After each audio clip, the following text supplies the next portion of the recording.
ኢሳይያስ ምዕራፍ 46 በፍጥነት ላንብብ ከአዲሱ መደበኛ ትርጉም ከቁጥር 1 ጀምሬ እንደዚህ ይላል። ኢሳይያስ ምዕራፍ 46 ቤል ተዋረደ፣ ናባው እጅግ ዝቅ አለ። ጣዖቶቻቸው በአጋሰስ ተጭነዋል። ይዟቸው የሚዞሩት ምስሎች ሸክም ናቸው፣ ለደከሙ እንስሳት ከባድ ጭነት ናቸው። እነርሱም በአንድ ላይ ዝቅ ይላሉ፣ ያጎነብሳሉ፣ ጭነቱን ለማዳን አይችሉም። ራሳቸውም በምርኮ ይወሰዳሉ። እናንተ የያዕቆብ ቤት ሆይ፣ የእስራኤል ቤት ቅሬታ ሁሉ ከተጸነሳችሁበት ጊዜ ጀምሮ የያዝኋችሁ፣ ከተወለዳችሁ ጊዜ ጀምሮ የተሸከምኋችሁ ስሙኝ። እስከ ሽምግልናችሁ እስከ ሽበትም የሚሸከማችሁ እኔ ነኝ። ሰርቻችኋለሁ፣ እሸከማችኋለሁ፣ እደግፋችኋለሁ፣ አድናችኋለሁ። ከማን ጋር ታወዳድሩኛላችሁ? ከማንስ ጋር እኩል ታደርጉኛላችሁ? እንመሳሰልስ ዘንድ ከማን ጋር ታነጻጽሩኛላችሁ? ሰዎች ወርቅ ከከረጢታቸው ይዘረግፋሉ፣ ብርንም በሚዛን መዝነው አንጥረኛን ይቀጥራሉ። እርሱም አምላክ አድርጎ ያበጅላቸዋል። እነርሱም ይሰግዱለታል ያመልኩታልም። አንስተውም በትከሻቸው ይሸከሙታል፣ ቦታው ያደርጉታል። በዚያም ይቆማል፣ ከዚያም ቦታ አይንቀሳቀስም። ማንም ወደ እርሱ ቢጮህ አይመልስም፣ ከጭንቀቱም አያድነው። በጌታ በኢየሱስ ስም የተባረከ ቃል ይሁን። አሜን። የሚሸከም አምላክ። አጠገብ ያለውን ሰው ንካ አድርግና ያንተ አምላክ በለው። ይለያል፣ ምክንያቱም ይሸከማል በለው። አሜን። ምን የሚያደርግ አምላክ? አልሰማው፣ ድገመው። የሚሸከም አምላክ። ቶሎ ከሰዓት ጋር ሄዳለሁ። ቤል ተዋረደ፣ ናባው እጅግ ዝቅ አለ ይላል። እዚህ ጋር ቤል እና ናባ የተባሉ ሁለት የተጠቀሱ ስሞች አሉ። እነዚህ ሁለቱ ስሞች የጣዖታት ስም ናቸው። በተለይ አንዳንድ ሰዎች ሁለቱ የባቢሎናውያን ዋና አማልክት ስም እንደሆነ ይናገሩና ቤል የሚለው ዋናው እንደሆነና ይሄ ደግሞ ናባ የሚባለው ደግሞ የሚላላክ የቤል ተላላኪ የሆነ እንደሆነ አይነት ነገር ይናገራሉ። በዛም ሆነ በዚህ ግን እነዚህ ሁለቱ የባቢሎናውያን የጣዖት አምልኮ ስሞች እንደሆኑ ብዙዎች የሚስማሙበት ነው። እና ቤል ማለት ጌታ ማለት ነው ትርጉሙ። ቤል ማለት ጌታ ወይም ሎርድ ወይም ማስተር በእንግሊዘኛ የሚባለው ነው። እና እንደ ቤል ናባው ደግሞ የቤል መልእክተኛ የሆነ ሌላኛው ጣዖት ነው፣ ሌላኛው አምልኮ ነው ማለት ነው። እና በተለይ መጽሐፍ ቅዱሳችን ላይ በምንመለከትበት ጊዜ በጥንት በአማኞችም ወይም በእስራኤላውያንም ዘንድ ሆነ በአሕዛቦች ዘንድ ሰዎች ስሞቻቸውን ሲያወጡ፣ የነገስታቶቻቸውን ስም ሲያወጡ፣ የሰዎቻቸውን ስም ሲያወጡ ከአምላካቸው ጋር እያገናኙ የአምላካቸውን ማንነት በሚገልጽ መልኩ ያወጣሉ። እና ለምሳሌ ዳንኤል መጽሐፍ ምዕራፍ 1 ላይ በምትመለከቱበት ጊዜ ስለ ናቡከደነጾር ታያላችሁ። የመጀመሪያው የባቢሎን ንጉስ፣ ሌላው ደግሞ ከሱ በኋላ ቤልሻዛር የሚባል ስም ታያላችሁ። እነዚህ ሰዎች ሁለቱንም ስማቸውን በምትመለከቱበት ጊዜ ከአማልክቶቻቸው ጋር የተገናኘ ማንነት ያለው ነገር ነው። ለምሳሌ ናቡከደነጾር የሚለው ጋር ስንመለከት ቅድም እንዳልካችሁ ናባ ከሚለው አምላክ ስም ጋር የሚገናኝ ነገር አለ። ናቡ የሚለው ናባ ከሚለው ጋር ግንኙነት አለው። እና ይሄ ደግሞ ቤልሻዛር የሚባለው ደግሞ ቤል ካልኳችሁ ጋር ቤልሻዛር የሚል ቤል ከሚለው አምላክ ጋር ግንኙነት ያለው ነው። እና በተለይ ናቡከደነጾር የሚለውን ስም ትርጉሙን ስንመለከት የከተማ ወይም የሕዝብ ድንበር ጠባቂ የሚል ትርጉም ያለው ነው። የከተማ ወይም የሕዝብ ድንበር ጠባቂ ማለት ዳርቻን ድንበርን የሚጠብቅ የሚል ትርጉም ያለው ነው አምላካቸው ማለት ነው። እንግዲህ ቤልሻዛር የሚለው ደግሞ ንጉሱን የሚጠብቅ ጌታ እንደማለት ነው። የንጉሱ ተላላኪ ቅድም እንዳልነው ንጉሱን የሚጠብቅ ጌታ። ስለዚህ ሁለቱም አማልክቶች አቅም ያላቸው፣ ስልጣን ያላቸው፣ ይጠብቃሉ ተብሎ የሚታመኑ ናቸው። እና እነዚህ ሁለቱም ነገስታት ስማቸው ከአማልክቶቻቸው ጋር የተገናኘ አማልክቶቻቸውን የሚያጎላና የሚያሳይ ነገር ነው። እነዚህ ሰዎች ይሄ ብቻ ሳይሆን በተለይ እንደምንመለከተው እዛው ዳንኤል መጽሐፍ ምዕራፍ 1 ላይ እንደምንመለከተው ከይሁዳ ወይም ደግሞ ከእስራኤል ምድር ተማርከው ወደ ባቢሎን የሄዱ እስራኤላውያን እንኳን ምን ያደርጓቸው ነበር? ስማቸውን ይቀይሩ ነበር። በጣም አደገኛ ነገር ነው። በጣም ለምን? በሚጠራው ስም ለአማልክቶቻቸው ዕውቅና ለመስጠት አማልክቶቻቸውን የሚያጎላ የሚያሳይን ነገር ለማድረግ ስሉ ቀጥታ ስም ይቀይሩ ነበር። ታውቃላችሁ፣ አራቱ ወጣቶች ወደ ባቢሎን ከተማረኩት መካከል እንደነ ዳንኤል፣ አናንያ፣ ሚሳኤል እና አዛሪያ የሚባሉ እነዚህ አራት ወጣቶች ለምርኮ ወደዛ ሄዱ ናቸው። ዳንኤል፣ አናንያ፣ ሚሳኤል እና አዛሪያ የሚባሉ ማለት ነው። እነዚህ ሰዎችን ስንመለከት ዳንኤል፣ አናንያ፣ ሚሳኤል እና አዛሪያ የሚለው የዕብራይስጥ ስም ነው። ለዕብራዊ ወይም አምላኩ እግዚአብሔር የሆነ እግዚአብሔርን ለወገነ ሰው የሚሰጥ ስም ነው እነዚህ ስሞች ማለት ነው። እና አምላካቸውን ይገልጣሉ ማለት ነው። እስራኤላውያንም ስም ሲያወጡ የአምላካቸውን ማንነት የሚያጎላን ስም ነው የሚያወጡት። አይዛብ ወይም ጣዖት የሚያመልኩትም ጣዖትን የሚያጎላ ነው የሚያወጡት። እና የዳንኤልን ስም ለምሳሌ በምትመለከቱበት ጊዜ ዳንኤልን ስትመለከቱ መጨረሻ ላይ ኤል የሚል ቃል አለ። ኤል ደግሞ የእግዚአብሔር መጠሪያ፣ ኤሎሂም የሚለው የእግዚአብሔር መጠሪያ ቃል፣ እግዚአብሔር የምንለው ጋድ የምንለው ቃል መጠሪያ ስም ነው። ባጭሩ ሲጠራ ኤል ሲባል እግዚአብሔር የሚል ትርጉም አለ። ስለዚህ ዳንኤል የሚለው ምንድነው? እግዚአብሔር ዳኛዬ ነው ማለት ነው። ስለዚህ አንድ ሰው ዳንኤል ሲሉልህ ስለ ዳንኤል ብቻ አይደለም የሚያስበው፣ ስለ ዳንኤል አምላክ ያስባል። እግዚአብሔር ምን ነው ይላል? ዳኛዬ ነው ወይም ፈራጀ ነው ይላል ማለት ነው።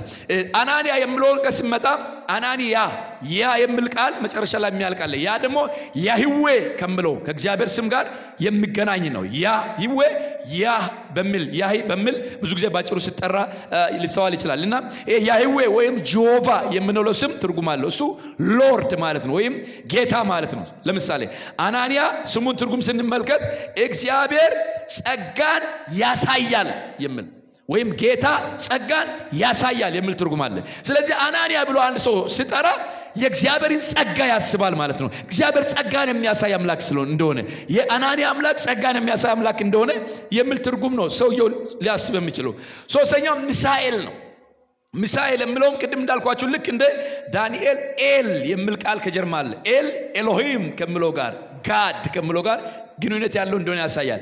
ሚሳኤል ትርጉሙ እንደ እግዚአብሔር ያለ ማን ነው የሚል ነው። እስቲ አሜን በሉ ዋካች። ስለዚህ አንድ ሰው ሚሳኤል ብሎ ሲጠራ ወደደም ጠላም እንደ እግዚአብሔር ያለ ማን ነው? እንደ እግዚአብሔር ያለ ማንም የለም። ሰውየውን ጥያቄ ውስጥ የሚከት አይነት ስም ነው።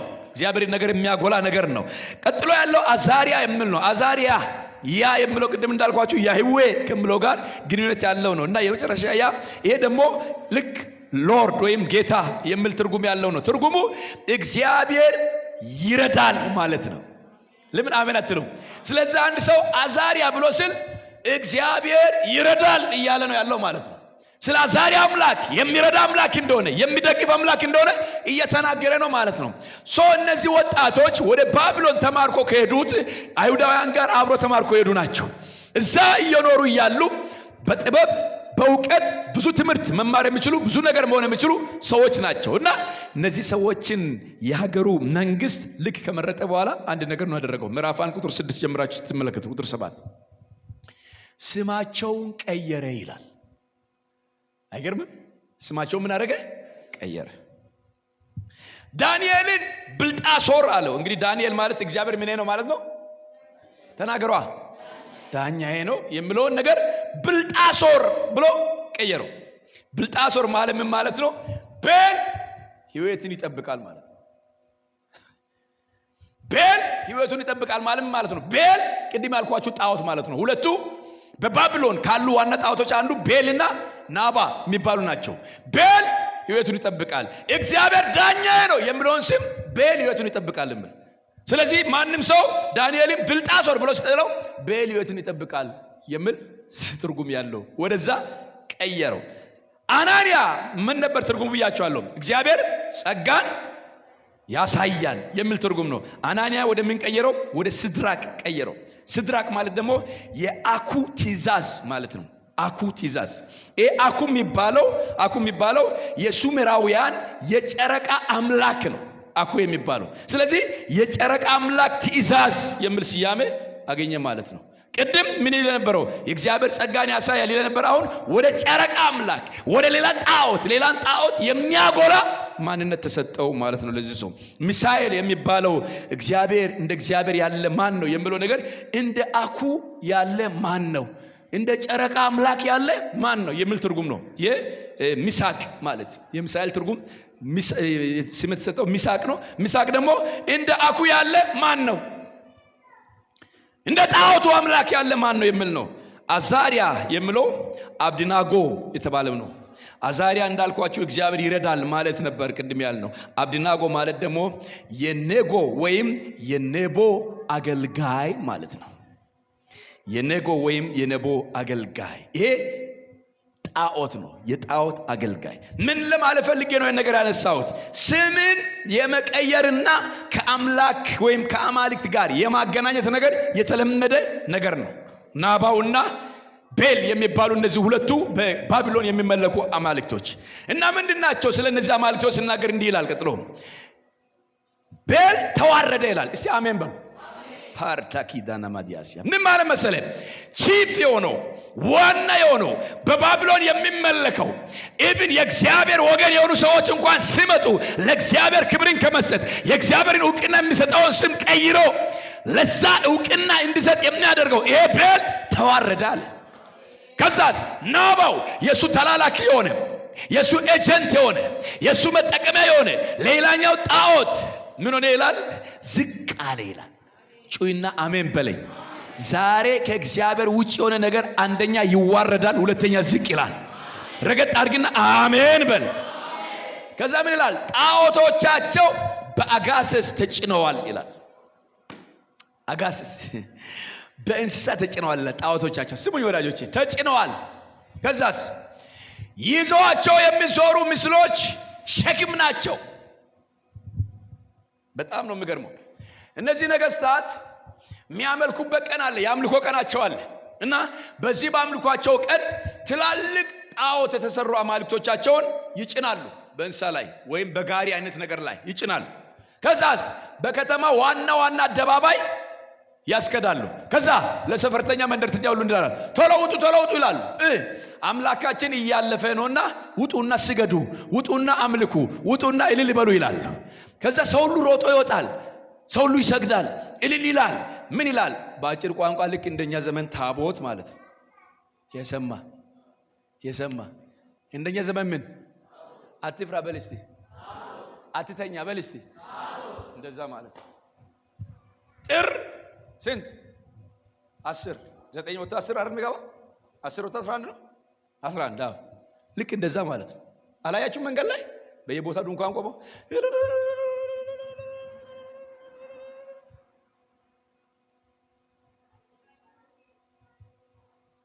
አለድም አንዳንድ ስላልገጠማችሁ እኛ ድሮ ሁሉ ያወጣን ስለምናስገባ እኩል ከሰዎች እኩል ልጆች ሆነ ከሰዎች እኩል ሞጣበቀም በ10 ሄደን ቤተክርስቲያን በተስካር የሚባለው ነገር ሳንል ቆይተን ከዛ እናወጣዋለን።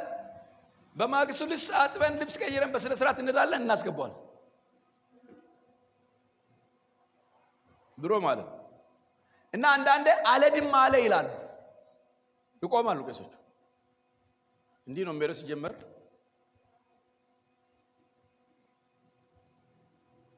እያለ አንዳንድ ቦታ ይቆማል። ምን ነው አለድም አለ እና ይታረድ ይባላል። ያው ይታረዳል። ደም ካላየው አለድም አለ ይላል። ከዛ አንዳንድ ደግሞ ትንሽ ሄድና ደግሞ አንዳንድ ሀብታም ቤቶች ጋር ነው የሚቆመው ያለ አለድም አለ ይላሉ። ከዛስ ብር ምናምን እንትን ይደረጋል። አይ ለካ ሲስተም ነው። ሰሞኑን ነው ጉድ እየወጣ ምን ሰሞኛ አይደል? እንደዛ ናቸው እነዚህ ጣዖቶች። በጣም በሚገርም ሁኔታ አቦ ኢየሱስ ጌታን ይዟቸው የሚዞሩ ምስሎች ሸክም ናቸው። በኢየሱስ አምላክ ብሎ ይዞ ተሸክሞ ይዞራሉ። ሸክም ናቸው። ግን አምላክ የማይሸከም የምትሸከመው አምላክ ሸክም የማያቀል ሸክም የሚጨምርብህ ግን አምላክ በጌታ በኢየሱስ ስም ይሄ አዝም ከኢትዮጵያ ምድር ላይ ተገለበጠ ይሆን። ቤልና ናባው ከተለያየ ጣዖታት ከተለያየ ቅርጻ ቅርጽ የተሰሩ የተጫኑ አራውጣና አምልክ ይላል። እዚህ ጋር ያለውም ጎረቤት ሃሎ እኛ ሰፈር ደርሷል ቶሎ ውጪና አምልኪ እንዳያመልጥሽ። ብራዘር እንዳያመልጥ የማይባል ሁሌ ከአንቺ ጋር የሚኖር ጅማሬ ፍጻሜ የሌለው የዘላለም አምላክ መጠሪያው የሆነ በህይወቱ ውስጥ የሚኖረው ጌታ የተባረከ ይሁን። አራ አያመልጥም እሱ። አሜን በላይ ባኪ በውስጥ ያለ ይሸከሙታል። ተሸክመው ተሮ ከዛ ምንድነው የስል አምላኬ ይላል። አይገርምም? ተሸክመው የማይሸከም አምላክ። ለደከሙ እንስሳት ከባድ ጭነት ናቸው። እንስሳቶቹ ምን አድርጓል? ደክሟል። በሉ እስቲ በማ ምክንያት? በእነሱ ምክንያት፣ በእነሱ ጭነት ምክንያት ደክሞ እያደከሟቸው ሰዎቹ እንስሳቱን እንኳን እያደከሙ ሰው ይከተልና ምን ነው አምላካችን ይላል። አረ አንተ እያደከመ አምላክ የመሆን አምላክ፣ እየተጫነ ጭነት እየጨመረ አምላክ የመሆን አምላክ። ጭነት ናቸው። እርሱም ብቻ ብሎ ዝም ብል ምንም አይደለም። እነርሱም በአንድ ላይ ዝቅ ይላሉ። ምን ሲሆን? የተሸከሟቸው እንስሳት ደክሟቸው ዝቅ ስሉ አማልክቶቻቸውም አብሮ ዝቅ ይላሉ። በራሳቸው መቆም አይችሉም። እነሱ ሲወድቁ አማልክቶች አብሮ ምን ይሆናሉ? ወይን አምላካችን ወደቀ ይላሉ ማለት። ወይን አምላካችን ተንቀጠ።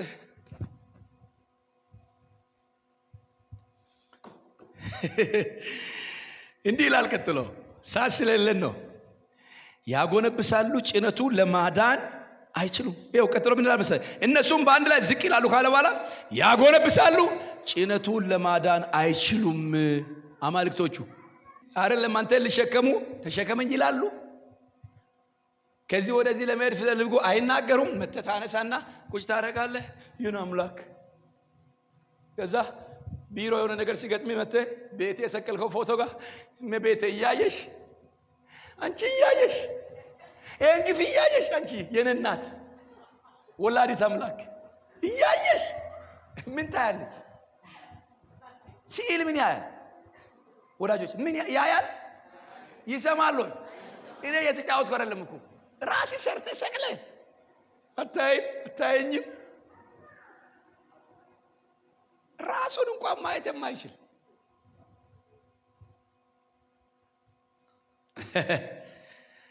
ራሳቸውም በምርኮ ይወሰዳሉ ይላል። አረ እግዚአብሔር ይርዳን። አይደለም ሌላን ሰው ሊጠብቁ እነዚያ አማልክቶች ራሳቸው ተማርኮ ይሄዳሉ። ተማርኮ ይዟቸው ሲሄድ ዝም ብሎ መሄድ ነው። በቃ ምርኮኛ እናንተ ከዛሬ ጀምሮ እሺ።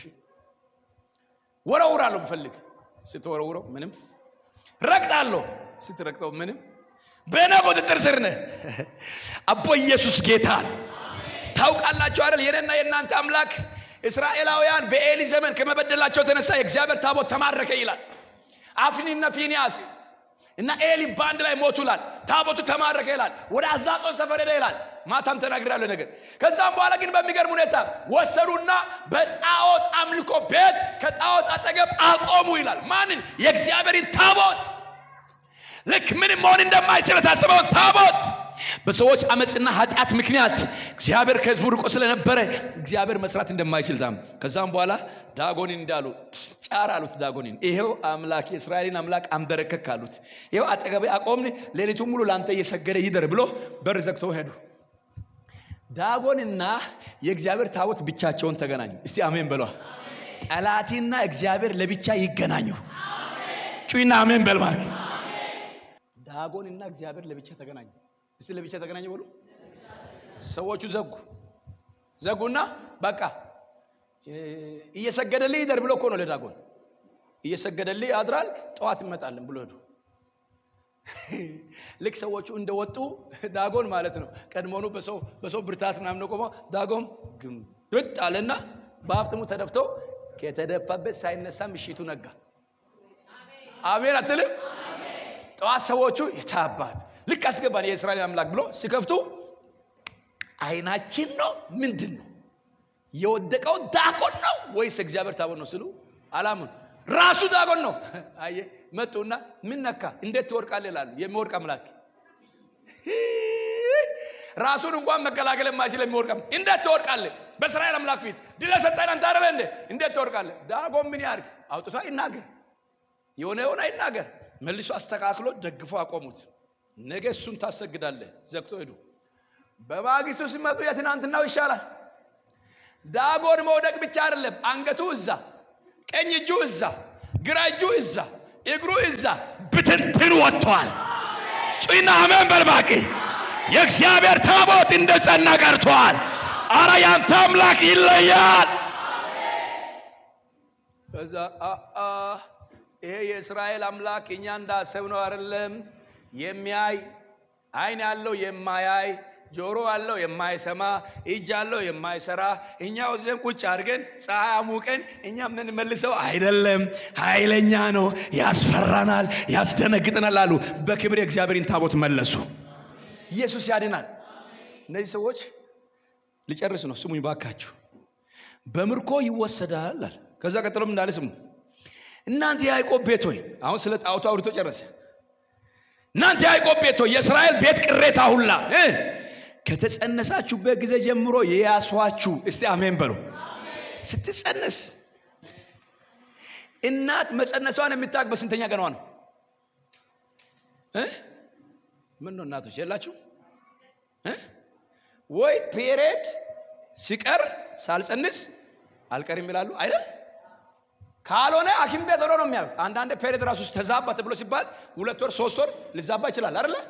ምን ነው ዝም አላችሁ? እና እናቶች ማወቅ የሚችሉ ወይ ሐኪም ቤት ይራሉ ወይም ወራዊ የይቶች እንትን ይቆማል ማለት። እግዚአብሔር ምን እንዳለ ታውቃላችሁ? በማይፀን ስትፈጠር ያስኩ እናት ሳታቂ ማለት ነው። ለኤርሚያስ ተባለ እኮ ነው። እስቲ አሜን በሏ። እናት መፈጠርን ሳታቅ፣ ሰው መሆንን ሳታቅ፣ ወንድ መሆንን ሴት መሆንሽን ሳታቅ፣ መጫወት መጀመርን ሳታቅ፣ እንቅስቃሴ ሳትጀምር እኔ ከጣዖት አምላክነትን የሚለየው ገና በዛ ሁኔታ ላይ እያለ ምን አደረኩ ይላል ያሱ። አረ ኢየሱስ ያድናል። እሱ ብቻ አይደለም፣ ሲቀጥል ከተወለዳችሁ ጊዜ ጀምሮ ደግሞ ተሸከሟችሁ። ጩይና አሜን በለኝ ባክ። ከመቼ ጀምሮ? ከተወለዳችሁ። አየ እናት ጽንስ ሆድ ውስጥ እስካለ ድረስ ተሸከምኩ ትላለች? ትላለች ወይ? ትላለች? አትችልም። ሆድ ውስጥ አይደል ያለው? ኖርማል ነው። እርጉዝ ናት፣ ነፍሰ ጡር አይደል የሚባለው? ከተወለደ በኋላስ? ከተወለደ በኋላ ለወንዶች ሁሉ አንዱ የሚተርፈው ነገር ምንድነው? ያንተ ተራ ነው ጠብቅ ይባላል። ማታ ጠብቅ 9 ወር ሳንተን አሁን ተሸከም ያንተ ተራ። እንቅልፍ ያዳፈንም ቦክ ቦክ ቦክ ቦክ ከተወለደ በኋላ ነው። ከተወለዳችሁ በኋላ አቦ ኢየሱስ ጌታ ነው። ተሸከሟችሁ። የነዛስ የጣዖታቱስ መልሱልኛ። የጣዖታቱስ ይሸከማሉ? ማን ነው የሚሸከመው? የጣዖታቱ አምላክ ነው የሚሸከመው ወይ ሰዎቹ ናቸው የሚሸከመው? የኛስ አምላክ ነው የሚሸከመው ወይስ አንተን አምላክ የምትሸከመው? እስቲ አምላኬ ይሸከመኛል በልባል። አረ ሃሌሉያ! የሚረዳ የሚራራ የሚያግዝ የሚሸከም አሜን አሜን። ከዛ ቀጥሎ እንደዚህ ይላል፣ ከሰዓት ጋር ልፍጠን። እሺ ተሸከምኳችሁ። ስሙኝ ቁጥር 4 እስከ ሽምግልናችሁ እስከ ሽበትም የሚሸከማችሁ እኔ ነኝ እኔው ነኝ። አሜን። ቆይ የኔ እናት ትወደኛለች አትወደኝም? ምን ትወደኛለች አትወደኝም? ትወደኛለች። ስለዚህ ልክ ያኔ 6 ወር ወይም 1 ዓመት በነበርኩበት ጊዜ አቅፈኝ ድቡሽዬ የኔ ልጅ ውሻዬ ምናምን እንደምትል አሁንም ና የኔ ልጅ አንተ የኔ ልጅ ነህ ወዳለሁ እናንተን አቅፋለሁ ብላ ሆፕ አድርገኝ የኔ ልጅ ታረጋለች። ትችላለች። ስለማትወደኝ ነው። ለምንድን ነው? ስለማችል አይደለ? ስለማችል። እናው ትልቅ ሰው ነው። ናው ሙሉ ሰው ነው። አችልም። ያንተ አባት ግን እስከ ሽበት እስከ ሽምግልና ምን ያደርጋል? ሲሸከመኛል በል እስከ ሽበት እስከ ሽምግልና ጨቅላ ሕፃን ሆነ እያለ ማፀን ላይ ያለ ይይዝሃል። ስትወለድም ይሸከም፣ ስታድግም ይሸከማል። ኧረ ኢየሱስ ያድናል። አቦ በደም አሜን በሉ። እግዚአብሔር ይሸከማል።